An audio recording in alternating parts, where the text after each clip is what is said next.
é um grupo de desordem permanente do desenvolvimento da postura e movimentos, causando limitações em atividades, que são atribuídos a um distúrbio não progressivo que ocorre num desenvolvimento encefálico fetal ou na infância. As crianças com PC podem ter outras dificuldades, como elas, alterações sensoriais, cognitivas de comunicação, no comportamento e também pode ter epilepsia. A PC pode ser unilateral, que ela afeta apenas um lado do corpo, e bilateral, que ela afeta os dois lados do corpo.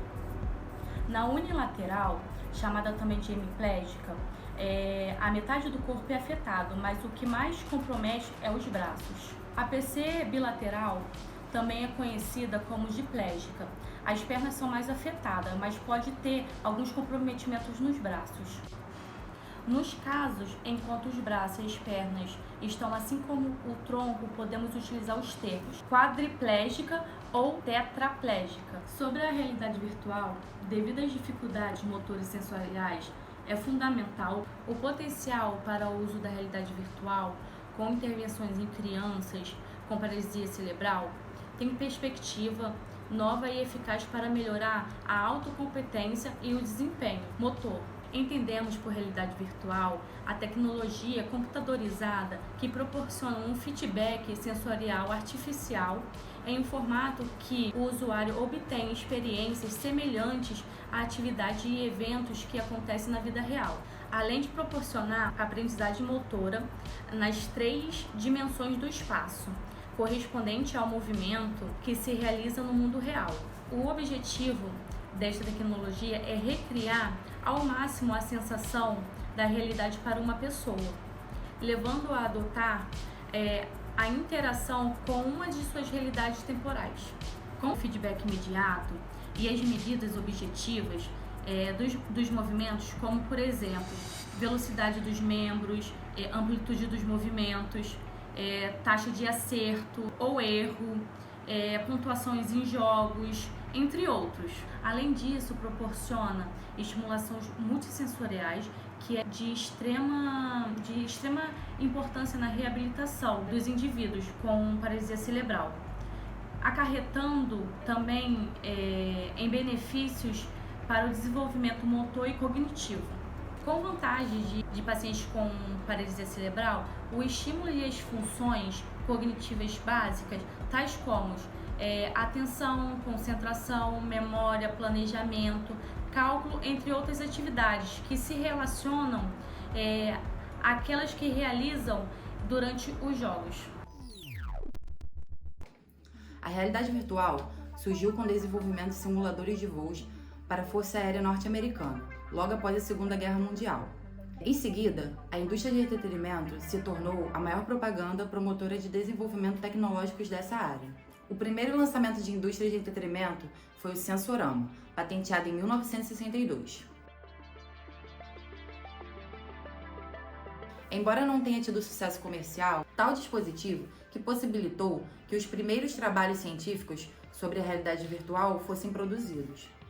Em 1965, Ivan Sutley marcou o início da computação gráfica ao apresentar à comunidade científica a possibilidade de desenhar diretamente na tela do computador, por meio de uma caneta óptica. Sutley também desenvolveu o primeiro videocapacete funcional para gráficos de computador que permitam ao usuário observar os diferentes lados de um cubo ou mover a cabeça. Os videogames surgiram no final da década de 70, propondo uma nova possibilidade de interação homem-máquina. Inicialmente, o hábito de jogador e de interagir com jogos eletrônicos eram feitos por meio de fliperama, onde haviam os grandes jogos eletrônicos do tipo arcade e as máquinas de pinball, que misturavam destrezas manuais e sorte, que existem até hoje.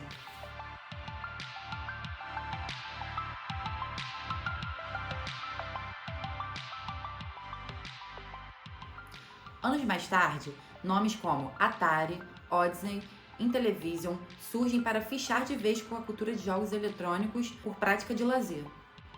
Em particular, a indústria de entretenimento vem contribuindo significativamente para o desenvolvimento de métodos, técnicas e dispositivos para a realidade virtual.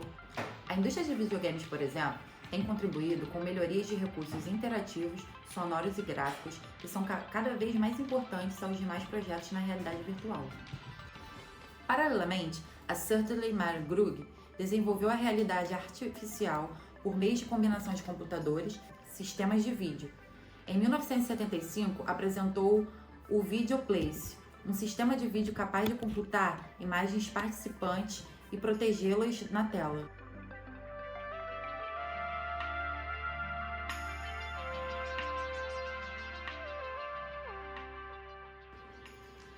Em 1982, a VCASS, também conhecida como Super Cockpit, era apresentada à Força Aérea Americana. Esse sistema usava computadores de vídeo capacete para recriar ambientes de 3D de uma cabine de avião, permitindo aos pilotos voar e lutar a 6 graus de liberdade e decolar verdadeiramente.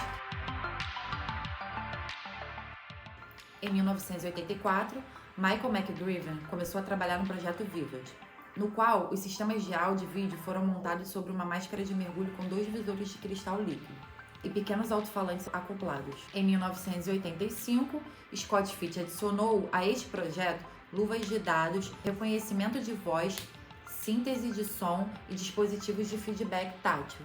Neste mesmo ano, a VLP Research lançou a Data Glove, uma luva de dados capaz de captar a inclinação e os movimentos dos dedos e das mãos. Em 1986, a NASA possui ambiente virtual com diferentes formas de imersão. Tal iniciativa possibilitou viabilizar a comercialização desse tipo de tecnologia, reduzindo o preço, as aquisições e desenvolvimento de novas tecnologias. Existem 3 tipos de sistema de realidade virtual diferentes: realidade virtual imersiva, realidade virtual semi-imersiva e realidade virtual não imersiva. O paciente é estimulado sensorialmente através de dispositivos tecnológicos, como, por exemplo, capacete de visualização, luvas eletrônicas e telas de projeção. Esses dispositivos eles são capazes de inserir o paciente totalmente no ambiente tridimensional sintetizado por meio de computador.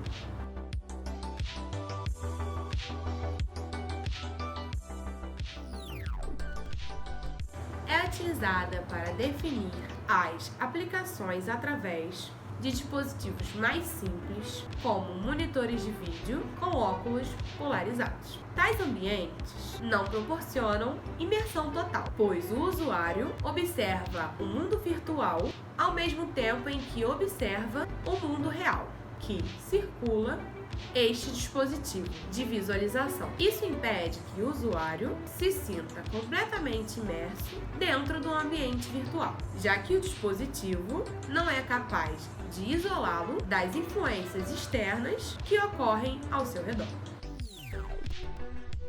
Faz referência a dispositivos convencionais, como, por exemplo, monitores de computadores, jogos eletrônicos na televisão ou projetores para visualizações nos quais a sensação está no mundo real e não no virtual.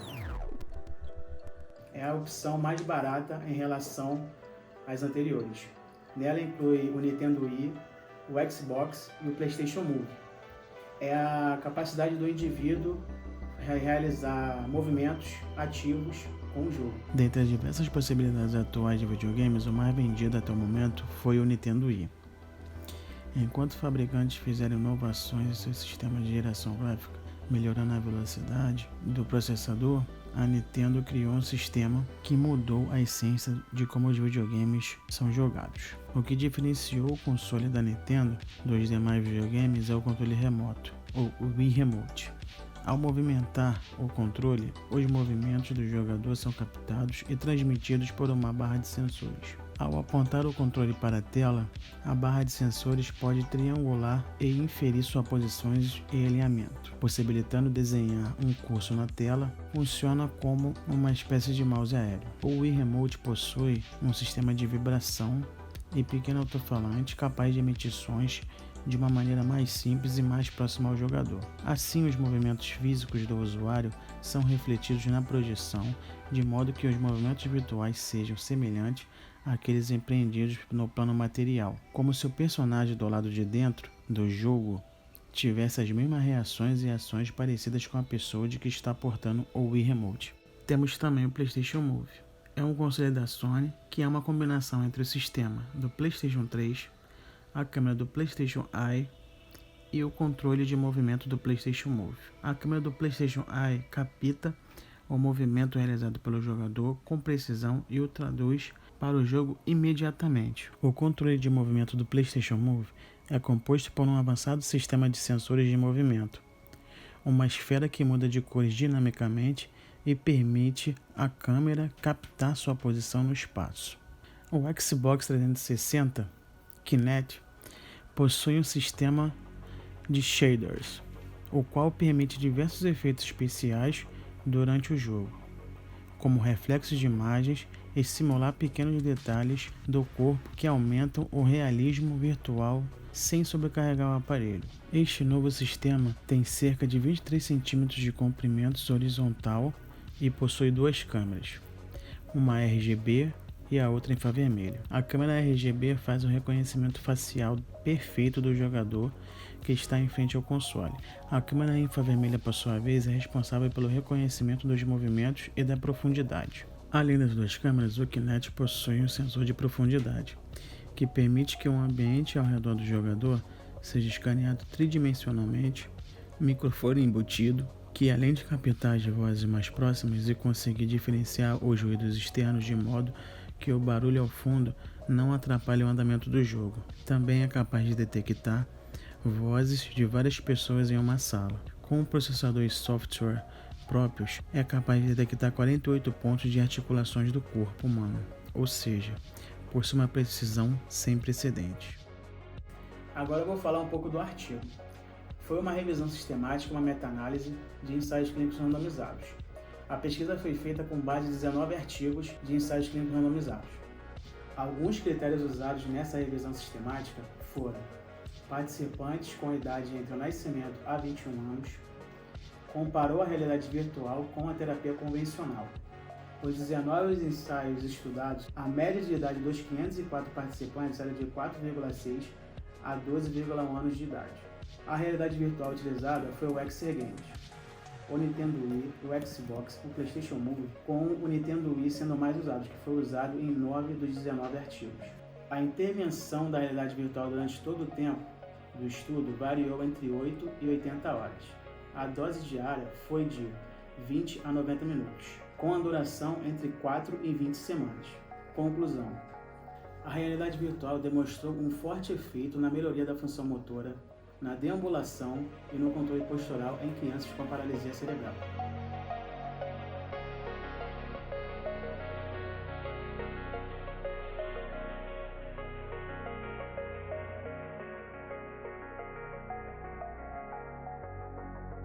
Aquilo ali tá gravando?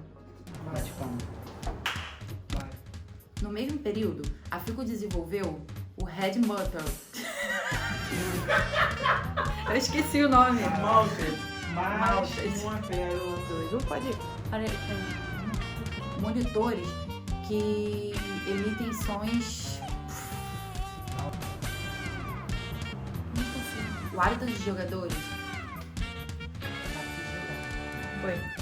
Pode ser. Tem uma perspectiva. No mesmo período, a FICO. Já esqueci o nome. Red Motor. É a interação do paciente fazendo E o desempenho. Motor. Parou tudo. e uma meta-análise de estado de Capacete. Ao movimento que se realiza na. Aqui. Vai, Denise, vai. Benefícios da paralisia. Sutherland. Anos mais tarde, nomes como Atari, Osnes, XR Games. Ela é o Se tivesse uma arma, a gente tinha matado todo mundo. Ela tá muito... Van que mesmo?